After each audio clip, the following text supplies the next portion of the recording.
Bueno, hola a todos, ¿cómo están? Mi nombre es Sebastián Brera, yo soy socio de Acamir. En el día de hoy estamos entrevistando al doctor Emilio Pastor, un referente en manejo del dolor. Él es especialista en clínica médica, es especialista en tratamiento del dolor, es miembro de la AOM y además es el presidente de Acamir. Doctor Pastor, ¿cómo está?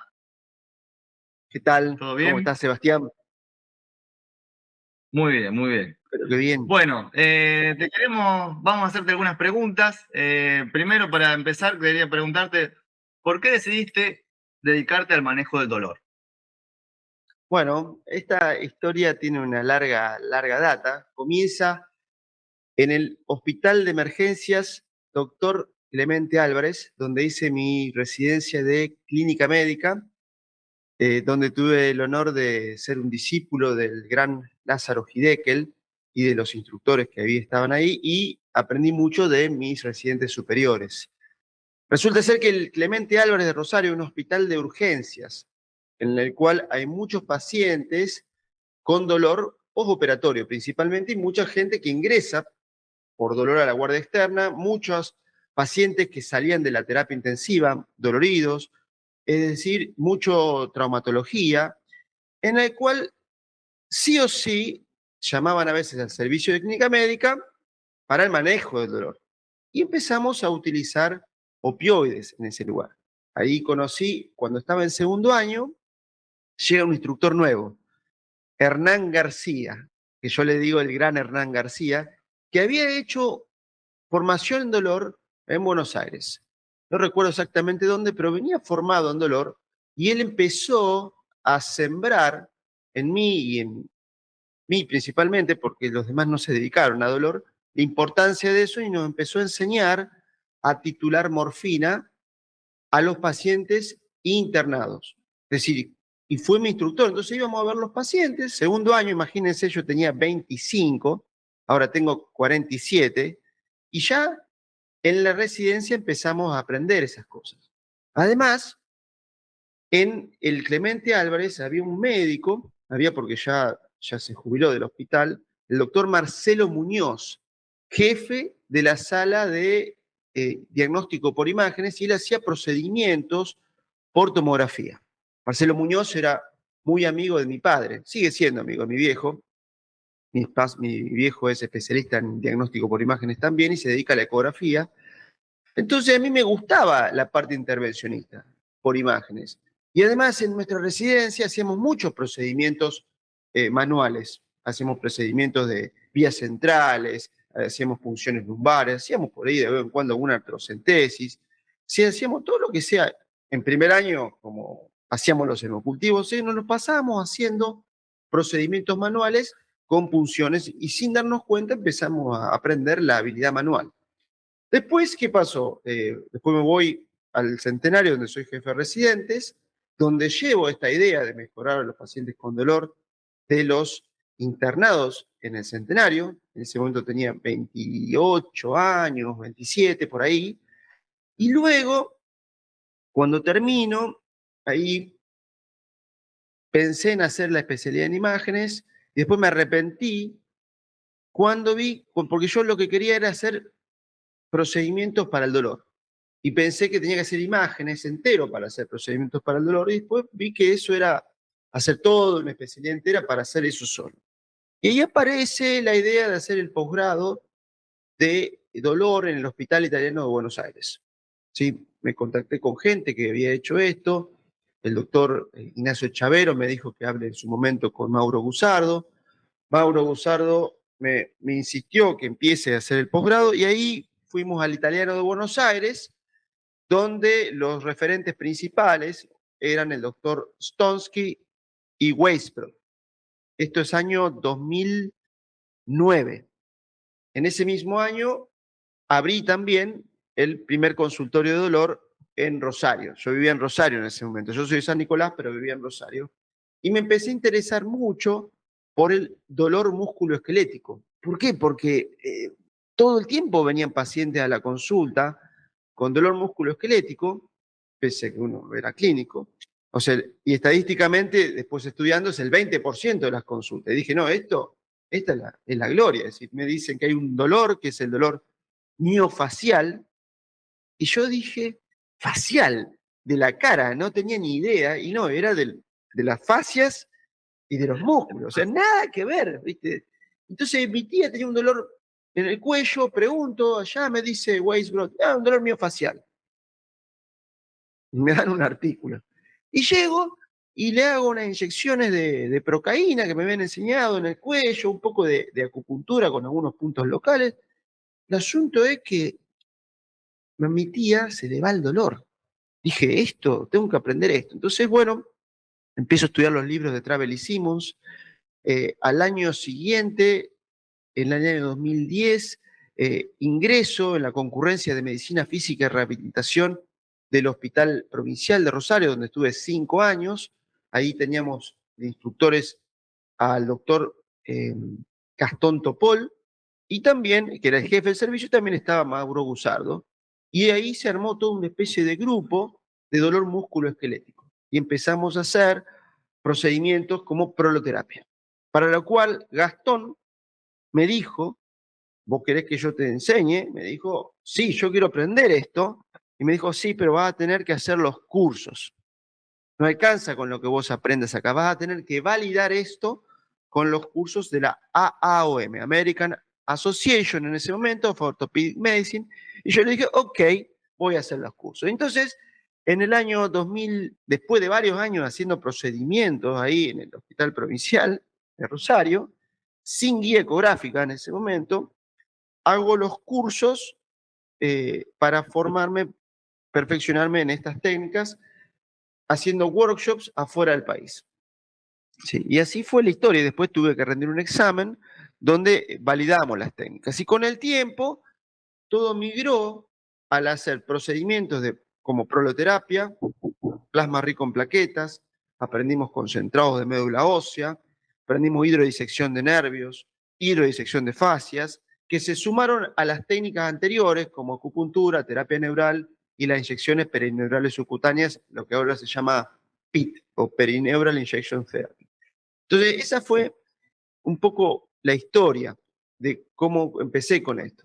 Y actualmente hemos armado una asociación que se llama ACAMIR, Asociación Civil Argentina de Medicina Intervencionista Regenerativa, que busca darle un marco teórico, un marco institucional a los médicos que hacemos estas cosas, que somos médicos de distintas especialidades. Hay clínicos, médicos de familia, médicos rehabilitadores o fisiatras, médicos traumatólogos, anestesiólogos, especialistas en imágenes, reumatólogos, y creo que no me olvido, pero en general esas son las especialidades que nos dedicamos al manejo del dolor mínimamente invasivo. Bueno, creo que me extendí. Sí, no sé si hay alguna... No, muy bien, muy bien, muy interesante Esa la fue la historia. historia. O sea, no es que yo salí de la facultad y dije voy a hacer dolor. Es como que se fue dando. Fue una cuestión que apareció un nicho donde me di cuenta que la gente no sabía, los médicos no estábamos formados. Entonces dije, los médicos no están formados y es muy útil, es frecuente y la gente no, los Totalmente. médicos no estamos formados. En la guardia, cuando era medicato, el protocolo de dolor lumbar, no sé si lo habrás aprendido así. Dolor lumbar. ¿Qué teníamos que mirar? A auscultar los pulmones que no tengan neumonía, o sea, y fiebre. Está. Fijarse que no tenga una puño-percusión positiva, era una litiasis renal. Levantar la pierna, un LASEC, una lumbocetalgia, y si era algo así, era diclodexa, diazepam. Y interconsulta, traumatología. Era eso lo que hacíamos. O sea, si uno se pone a pensar eso hoy, era muy básico. Y hoy en día uno ve un dolor lumbar y se piensa si es miofacial, neural, articular, visceral, puedo hacer inyección de punto gatillo, mirar la fascia, hacer proloterapia, plasma rico, es decir, y usar otros analgésicos. O sea, realmente no sabíamos que existía todo esto. No era que éramos malos, no sabíamos que existía todo esto. Era una ignorancia con acción. Encima creíamos que sabíamos. Terrible, Que sabía, creíamos que sí, sí. sabíamos y no sabíamos. Lo cual es una muy mala combinación. Y así fue como Totalmente. empieza esta historia. Bien, bien, perfecto. Bueno, un poquito explicaste qué es Acamir también, que era una pregunta que quería que aclaremos. Y te quería preguntar, para las personas que no están un poco metidas en este mundillo, ¿qué es la medicina regenerativa?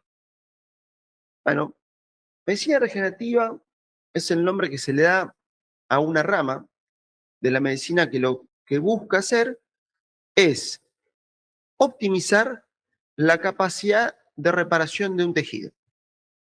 Optimizar la capacidad de reparación de un tejido, especialmente, podríamos decir, cuando ya las acciones propias del cuerpo humano no han alcanzado a reparar un tejido. Las acciones de la medicina, las áreas de la medicina regenerativa son varias. Nosotros la usamos principalmente en músculo esquelético, pero también sirve para la regeneración de una herida, por ejemplo, una úlcera en un pie diabético, una escara sacra, como para mencionar.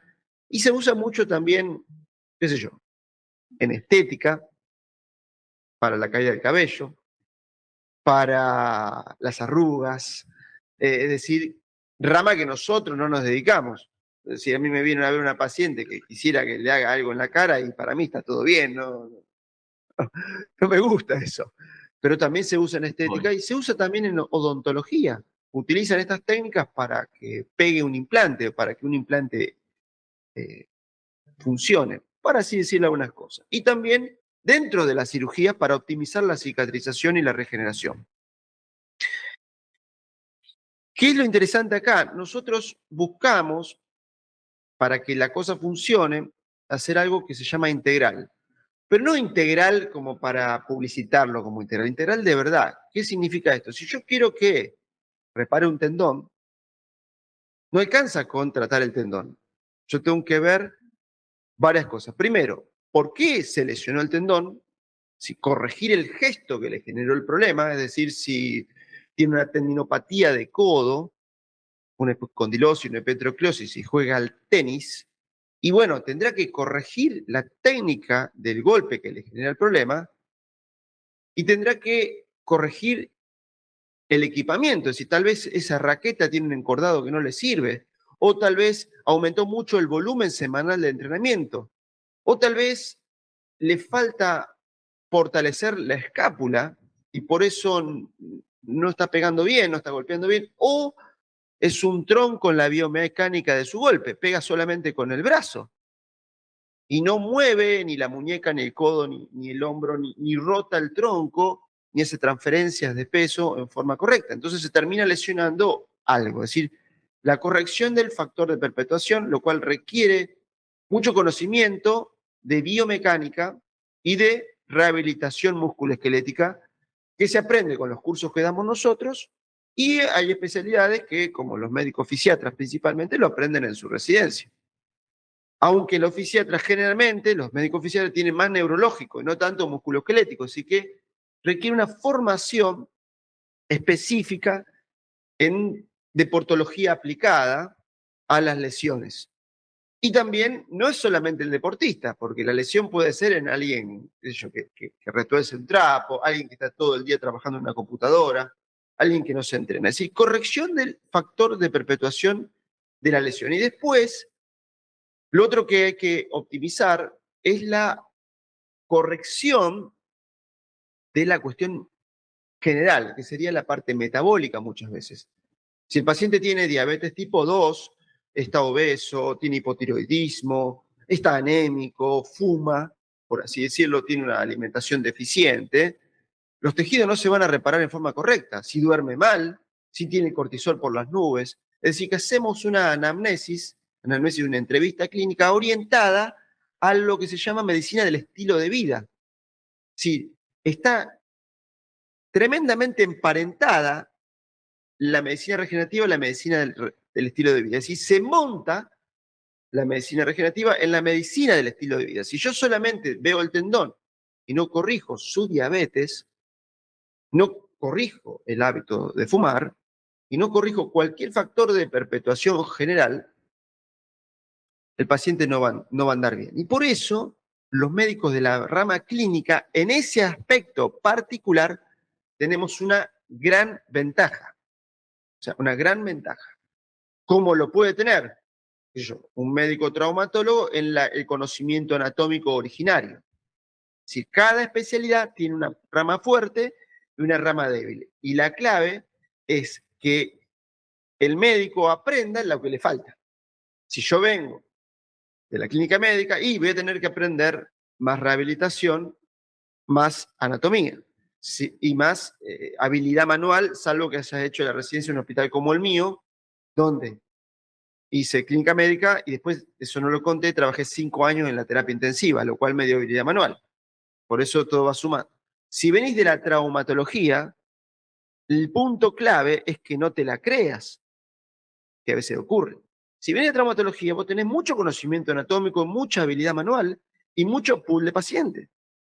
Pero posiblemente estés flojo en dar medicación analgésica, flojo en manejo psicológico del paciente y esté flojo o muy flojo en todo lo que sea alimentación, diabetes y toda la parte clínica.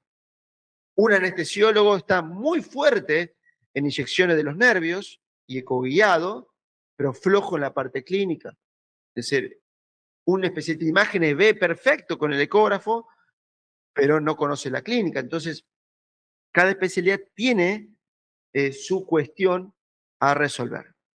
Y después en la medicina regenerativa, así punto a punto, nosotros lo que hacemos es, en la parte musculoesquelética, inyectar dentro de la estructura dañada, por ejemplo, un tendón, que puede tener una lesión crónica, un producto que lo que hace es estimular la reparación, mediante un proceso que no es generación de una cicatriz dura, sino que la generación del propio colágeno. Y para ello, ahora vamos a hablar, usamos distintas sustancias, como dextrosa, ácido hialurónico, plasma rico en plaquetas, podemos usar concentrado de médula ósea, grasa, etc. Eso sería la medicina regenerativa y lo que buscamos nosotros es que el paciente resuelva su problema con técnicas que no lo lleven al quirófano y que resuelvan la lesión a la vez que corregimos la causa de la lesión, cosa de que la solución sea duradera y eficaz y que evite perder su tiempo el paciente. Perfecto, perfecto. Buenísimo, se entiende muy bien. Bueno, ya que nombraste, ¿qué diferencias hay y cuándo le indicarías cada una entre plasma rico en plaquetas, proloterapia, médula ósea? Bueno, muy bien. La proloterapia es una técnica que viene de prolotherapy. Uno de los pioneros fue George Stuart Hackett en los Estados Unidos. En Estados Unidos hay una fundación que es la Hackett and Hemwall Patterson Foundation. Es una técnica donde lo que se inyecta es dextrosa, habitualmente hipertónica, que sería concentrada en un tendón o un ligamento con el objetivo de generar un proceso inflamatorio reparador y que ese tendón que está en una fase de daño crónico, tendinosis o ligamentosis, se active y pase a una inflamación tipo tendinitis controlada o ligamentitis controlada y después se termine de generar un proceso de reparación. Esta técnica, el primer libro en 1950 aproximadamente, y comienza a gestarse en 1930. O sea, fíjense la cantidad de años. Incluso fueron los cirujanos los que empezaron con esto, que querían reparar hernias de la pared abdominal, inyectaban dextrosa y le llamaban escleroterapia, o inyectaban otras sustancias, polidocanol, otras cosas. Y Hemwall acuña la solución de dextrosa, o sea, y se empieza a usar eso, además de otras sustancias. Es un tratamiento que se hace una vez cada tanto, generalmente cada 30 días lo hacemos nosotros, pero puede hacerse cada 15 días o cada 2 meses. Y generalmente con 2 a 6 sesiones, el paciente mejora muchísimo dependiendo del grado de lesión. Lo que tiene de bueno esta técnica es que no requiere asistencia de ninguna otra persona. Y para hacerlo en forma correcta, hay que tener buena semiología e idealmente con guía ecográfica. Pese a que por ahí Hay colegas que piensan que, no es, que es lo mismo hacerlo sin guía. No, no es lo mismo. Después, si quieren, voy a explicar Cambia por totalmente. qué y qué evidencia hay de que no es así. Lo ideal es hacerlo bajo el control ecográfico o hoy en el siglo XXI. Los resultados son extraordinariamente buenos para todo lo que sea patología osteomioarticular. Muy bueno. Después hay otra técnica que es la inyección de plasma rico en plaquetas con distintas variantes. Se le saca sangre a un paciente y se inyecta un concentrado de plaquetas de este paciente. Ese concentrado puede ser con leucocitos o sin leucocitos, puede ser activado con calcio, sin activar con calcio, puede ser con una centrifugación, dos centrifugaciones, tres centrifugaciones. O sea, hay un montón de formas. Puede ser directamente point of care, que es con una centrifugación corta de 5 minutos y con tubos sin anticoagulantes. Es decir, hay un montón de distintas formas. Pero todo lo que hacen es poner plaquetas, por así, del propio paciente en la zona de la lesión. Entonces, ¿qué es la plaqueta? La plaqueta, si uno piensa en la sangre, esto por si lo escucha gente que no conoce, es dentro de la sangre son los que andan circulando y que cuando algo se lesiona van al lugar de la lesión en un proceso llamado adhesión y agregación plaquetaria e inician la cascada reparadora. Normalmente hay entre 150.000 y 300.000 plaquetas por milímetro cúbico y nosotros lo que hacemos es multiplicar esas plaquetas en un tubo de ensayo, en un tubo, y eso concentrado lo ponemos en el sitio de la lesión. Si vamos a una analogía, si inyectamos dextrosa, es como estás haciendo una casa y vas todos los días a la obra y hablas con el albañil y hablas con el maestro mayor de obra o el arquitecto, che, vamos con esto, e insistís. Tenés que ir a la obra. ¿Para qué? Para que los muchachos se muevan. El plasma rico en plaquetas sería no solamente ir, sino que mandar más obreros, mandar más gente, conseguir, o sea, es como que lo estimulás más, es decir, es más potente. Por lo cual, en general, son menos sesiones. Y también molesta un poco más el postprocedimiento porque se inflama más. Suelen ser menos sesiones.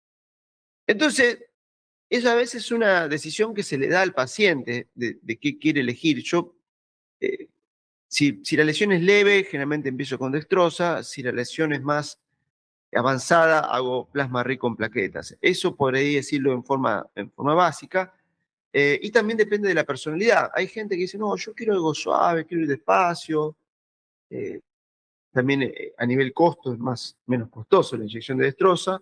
El plasma rico en plaquetas requiere cabina de flujo laminar, requiere generalmente un asistente que saque sangre. O sea, hay un montón de cosas que encarecen un poco el proceso y también es más doloroso. Entonces, a veces, depende de la personalidad, vas con dextrosa. Lesión leve, personalidad más tranquila, dextrosa.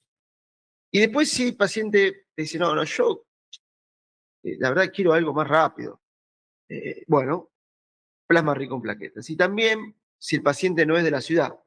Por ejemplo, viene alguien, yo soy de trabajamos en San Nicolás, viene alguien que viene, qué sé yo, de Ciudad de Buenos Aires, que a veces viene.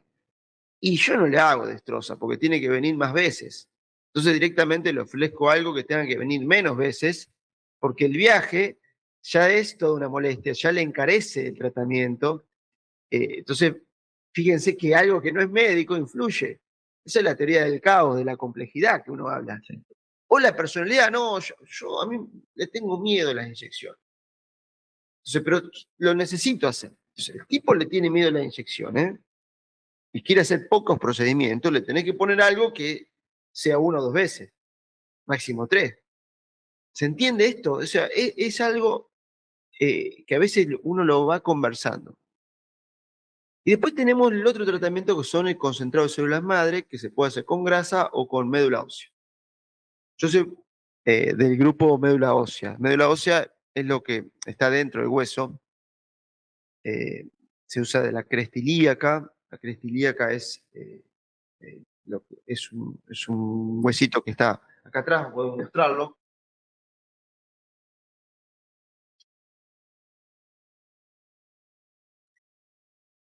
Esta es la crestilíaca, se sacan acá. Y lo que tiene es que tiene un concentrado de células, haces un concentrado con esas células, que son del propio paciente y los podés mezclar o no con plasma rico en plaquetas. También se puede mezclar en algunas situaciones con ácido hialurónico. Y es mucho más potente que el plasma.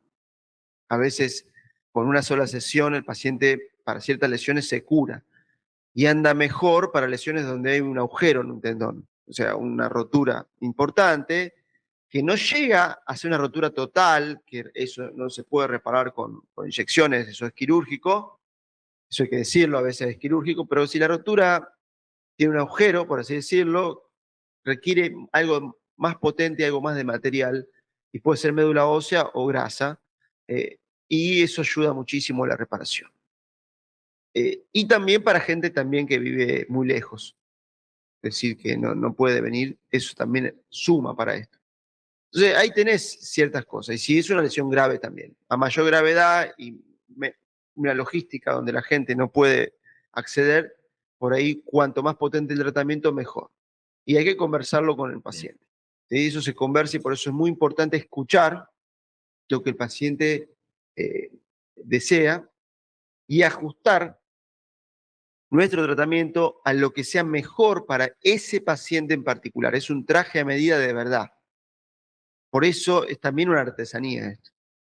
Y tampoco es la mayor cantidad de células y eso te cura, no. Tenés que inyectar bien, con ecografía todo, tenés que hacer un buen diagnóstico, tenés que hacer la preparación del paciente, corregirle con alimentación, suplementación, y después inyectas. Y entender lo que le pasa al paciente también. No es lo que tiene, sino lo que le pasa. Entonces, cualquier otra cosa que sea eh, solo inyectar en el lugar correcto, va a andar mal. Como también va a andar mal solo dar alimentación sin una buena actividad física. Es decir, hay que hacer toda esa combinación y con toda esa combinación de optimización, la cosa funciona. Bien, perfecto, perfecto. Bueno, más o menos, para el que no sabe, ¿en cuánto tiempo uno espera ver mejoría después de uno de estos tratamientos? Bueno, eso depende también del tipo de lesión. En ocasiones, la mejoría se puede observar ya con la primera sesión, incluso con proloterapia. Con plasma rico en plaquetas también muchas veces con la primera sesión. Eh, y con células madre, generalmente con la primera sesión también mejoran, a veces no inmediatamente. Y si no, ya tanto para la dextrosa como el plasma, tiene que haber mejoría con la segunda sesión. Por ejemplo, si hacemos dextrosa y ya con la segunda sesión, después de 3 semanas de la segunda sesión, el paciente dice, no, la verdad, doctor, estoy igual. Bueno, ¿qué es lo que hay que hacer ahí? Bueno, ahí no hay que seguir. Hay que replantearse el diagnóstico, replantear factores de perpetuación. A lo mejor el paciente se está alimentando mal, a lo mejor hay que ampliar el diagnóstico, a lo mejor el cigarrillo es un problema, o a lo mejor la misma sustancia no alcanza.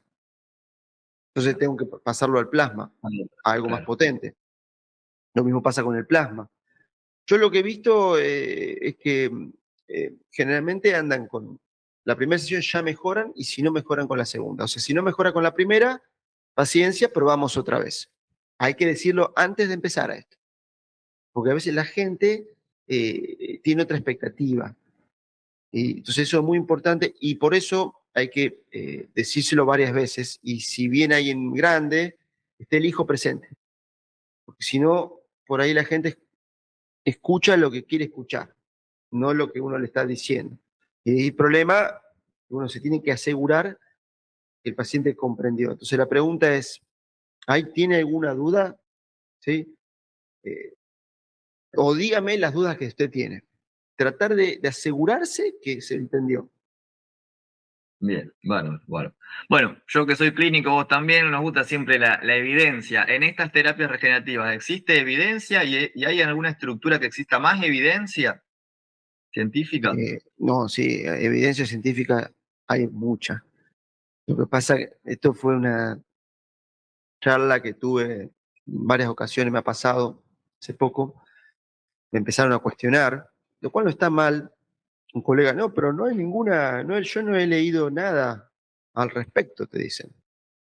Y bueno, ahí estuve medio mal, porque me salió el tipo me dijo así, y a mí no me gustó nada, y bueno, entonces yo le dije, bueno, lo único que eso demuestra es que te falta leer más. O sea, estuve medio arrogante. Nosotros a veces vemos los defectos de los demás, pero en realidad sí hay evidencia científica. Lo que hay que hacer es buscarla. Podés buscar en PubMed y pones Prolotherapy y hay como, no sé, 500 trabajos, 600, con ese nombre solo. Cuando yo empecé en el año 2009 creo que fue, o 2010, había 9 trabajos publicados, Poquito. o 10. En mis clases está esto, y ahora hay muchos más. O sea, con Prolotherapy, porque también lo puedes encontrar como inyecciones hipertónicas de destroza, lo puedes encontrar como escleroterapia. Fíjense las esclerosantes de las mujeres, es el mismo principio. Usan polidocanol, pero también se puede usar dextrosa al 50. O sea, hay evidencia. El PRP está lleno de evidencia. Sí. Los hombros andan perfectos, las rodillas mejoran muchísimo, columna también mejora. Hay que buscar. Y BIMAC hay cada vez más trabajos. Hay mucha evidencia científica y también tenemos la evidencia empírica, los resultados personales. Tenemos mucha experiencia al respecto. Yo hago medicina regenerativa desde hace 17 años.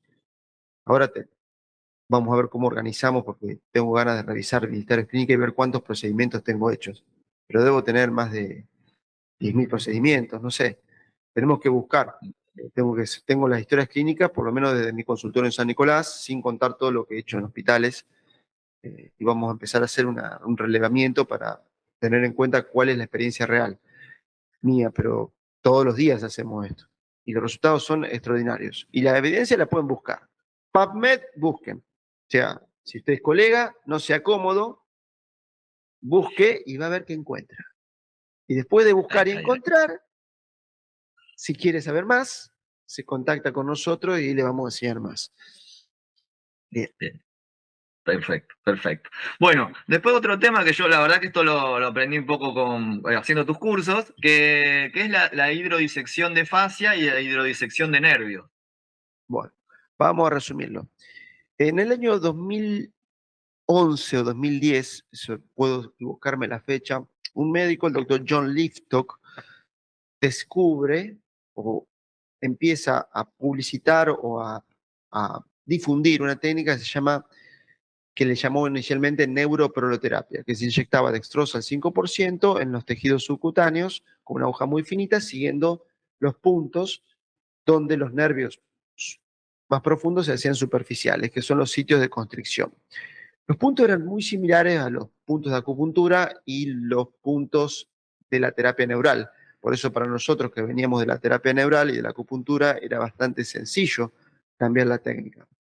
Y lo interesante es que no usábamos anestésicos locales con esto. Dextrosa al 5. También se puede usar manitol, se puede mezclar con bicarbonato, pero con dextrosa al 5 ya andaban bien. Después, el mismo médico empezó a hacer inyecciones más profundas, siguiendo ese sitio de los nervios superficiales.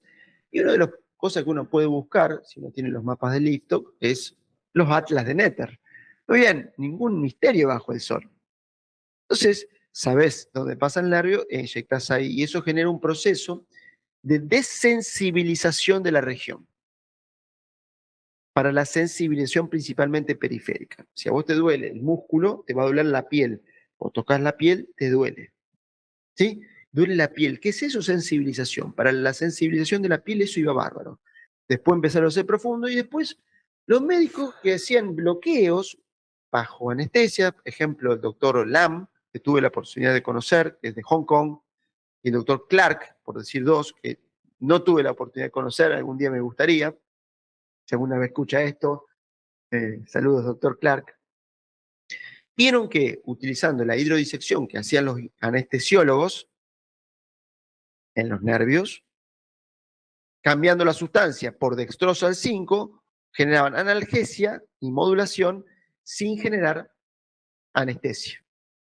Y entonces, claro, agarramos los libros de los anestesiólogos y empezamos a hacer despegar nervios y de la zona. Esto es muy útil para un síndrome del túnel carpiano, un síndrome del túnel tarsiano, por así decirlo, y eso fueron las primeras indicaciones, pero también se puede utilizar para hacer un bloqueo radicular. En vez de poner anestesia, pones dextrosal 5, y eso genera un alivio muy importante del dolor y mejoría del reflejo miotático donde funciona también el músculo, es decir, eso aliviaba la zona y mejora el dolor y se hacen sesiones. Eso luego evolucionó a buscar los nerviecitos entre los músculos, que son las fascias.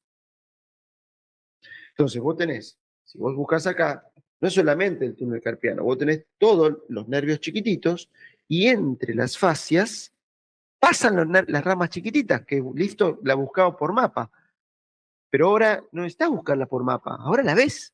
Con los nuevos ecógrafos vos podés despegar el nervio superficial del nervio radial. Tenés un síndrome de Wartenberg y lo ves al nervio. Tenés un síndrome del interóseo posterior, que es el atrapamiento de la nervia profunda, y ves el nervio engrosado y vas y lo despegás. Y así vos podés trabajar sobre los nervios pequeños, hidrodisecando su fascia. Y también esto se puede aplicar a las fascias del cuello y las fascias de la región lumbar. Así que es una técnica que está cada vez creciendo más y es excelente para combinar con la medicina regenerativa. Es decir, inyectás proloterapia y te metes en las fascias e inyectás dextrosa al 5%. El resultado es extraordinario y además es una técnica súper, súper elegante, súper refinada. Requiere habilidad manual, requiere precisión. Vos ves lo que estás despegando y los resultados son geniales. Incluso haciendo hidrodisección de fascia podés meter no solamente dextrosal 5, podés usar anestésicos. En ciertos lugares podés poner lidocaína, procaína, ropivacaína, si tenés habilidad, etc. Es una técnica que lo que hace es ahorrar mucha analgesia por boca, mucha.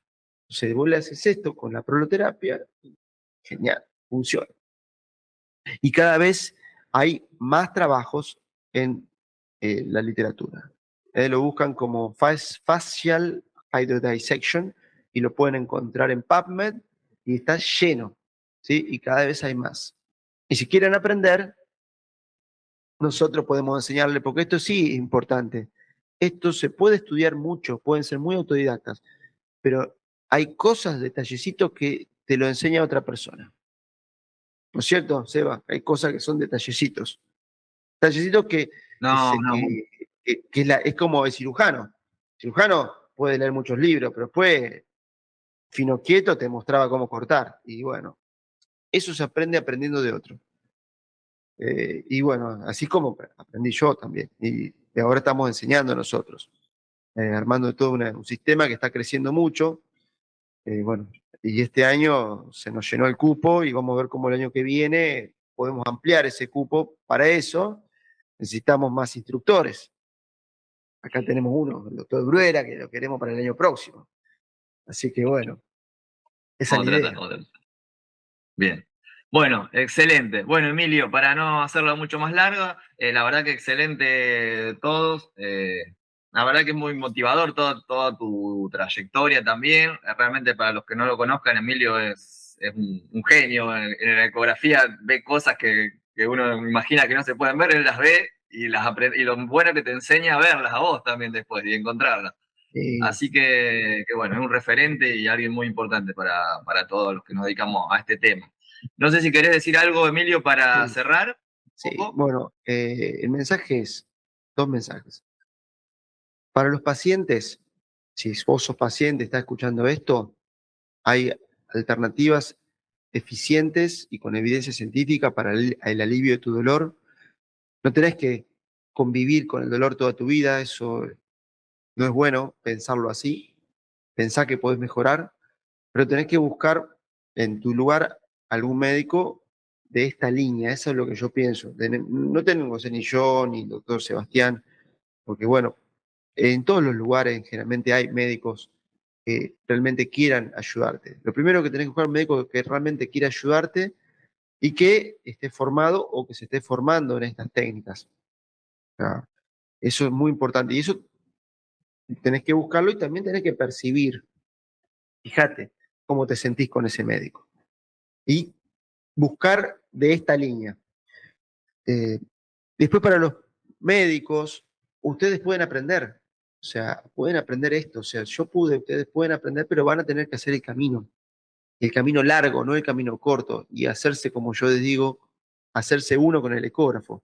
Al principio no van a ver nada cuando aprenden con ecografía, es como papá cerdito, tengo chicos, que se quería hacer uno con el charco. Bueno, ustedes tienen que hacerse uno con el ecógrafo hasta que llega un momento donde como Matrix empiezan a ver, y es genial, empiezan a ver y entran en otro mundo y suben su nivel como médicos. Es como mi hijo que está jugando ahí al Mario Odyssey, a los jueguitos, viste que pasan de nivel.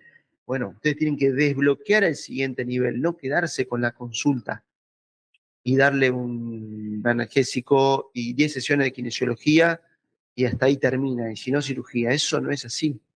Y si ustedes aprenden esto, van a poder ayudar más a sus pacientes y van a poder hacer otra medicina de otra calidad, de otro nivel. Así que bueno, mi mensaje es ese. Aprendan de estas cosas, contáctense con nosotros, pueden ver si se quieren asociar a la CAMIR, hagan nuestros cursos y los esperamos. Bueno, y para cerrar, listo. Eh, Saludo acá al señor Bruera y saludo a ustedes. Bueno, muchas gracias. Muy bien, Saludos. hasta la próxima. Hasta la próxima. Suscríbanse al canal, que va a haber más de esto. Vamos todavía. Y denle like y compartan, Compartan todo. share.